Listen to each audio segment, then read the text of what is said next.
point, and it ended about right there on the thumb.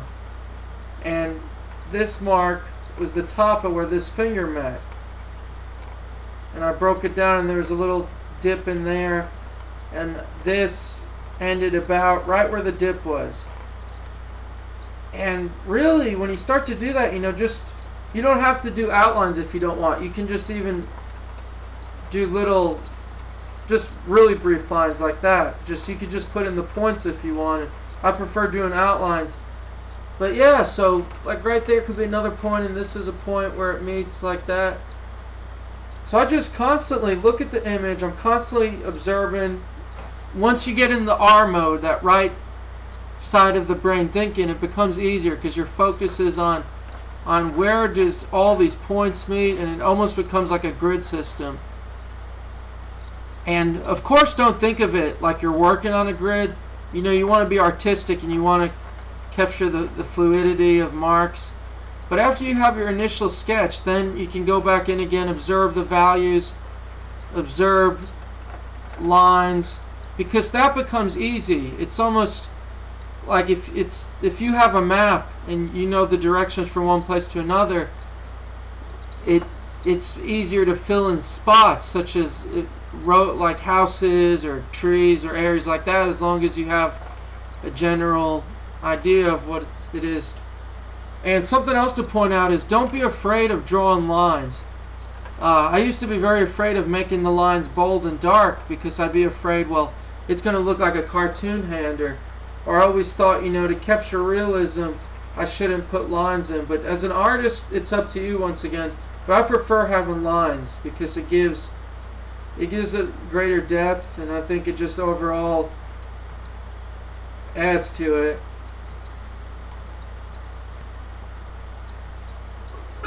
What is this? What am I looking at? Some kind of alien creature.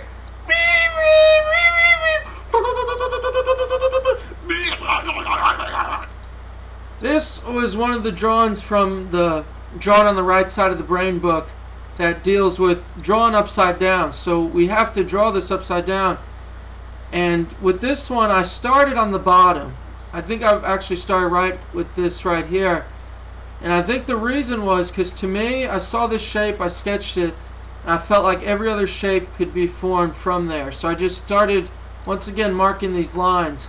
And this is a Pablo Picasso drawing that he did, I think, of Igor Stravinsky. Stravinsky! So this is the drawing. And she has you draw it upside down. So going back to that idea of they're just shapes. Observing it, that's all I saw at first was shapes. And same process. I really got lost in the lines. I just marked every line the way I saw it, where lines met up. Same process that we've been going over. And so this is how it looks right side up.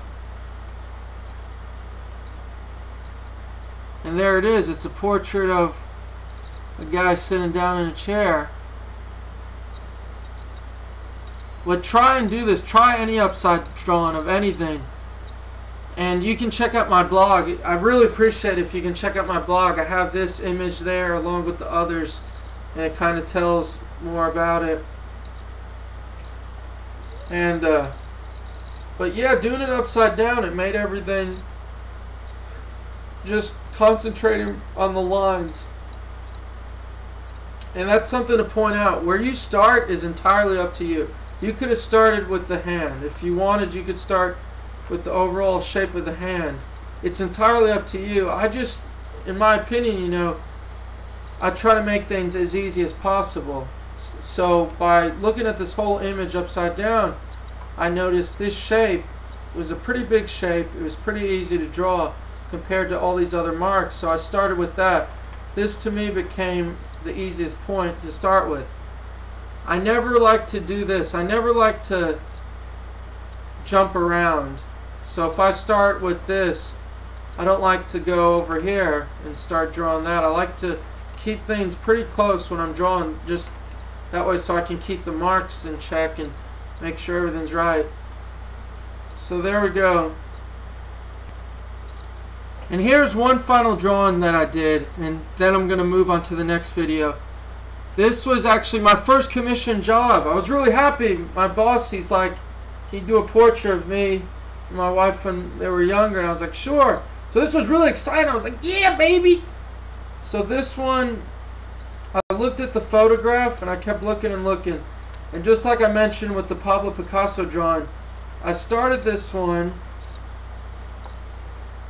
by choosing the simplest shape. I started by her dress. I started with this shape right here. I sketched it up, and that was it. I put this first shape down, and the reason was, once again, because it was simple. It was a large mass compared to any other shapes. Like if you look at the shapes just within here, it's a little wild and it's more complicated. So I chose this because I knew from here then I could mark everything else. I knew that the back, this whole back section, was a little longer than this, and I worked through that. I worked that, and then I think from there I marked in the hand and the sleeve, and it basically became down to angles. That's how I did this whole image. And like I pointed out before, if I was drawing this from my mind, I probably would start with the head. If I just had this image from my mind without looking at this photo, I probably would have sketched out a circle and then something like that. Just because that's how I draw. I would do an outline and just think of shapes. But in this instance, being that I'm drawing, looking at something, observing, I started, when I got up to the head, I started to look at the outline. Notice this came up to about right where that point was, and that met up with that. And then it arched up, and it was about, the ear was about right there. I remember the ear was about halfway. So if I divided that into halves, so I did a little arch and kept the shape up to there. Then I noticed it came down. And this was really cool. This whole face where they're kissing, instead of rather, like I said before, this is an eye, this is the cheek, that's the lips, I observed it simply as the shape when I was looking at it. I remember the shape, it looked almost like this, a kidney or something. It was almost like this shape that just kind of looked like that. I remember, and I remember I drew that separate. And basically though, that's how I draw, looking at things. Like with the hand here, the hand took a lot of time. Not too much time, but the hand I observed the same way. I noticed this finger hits about where her arm meets his black navy uniform.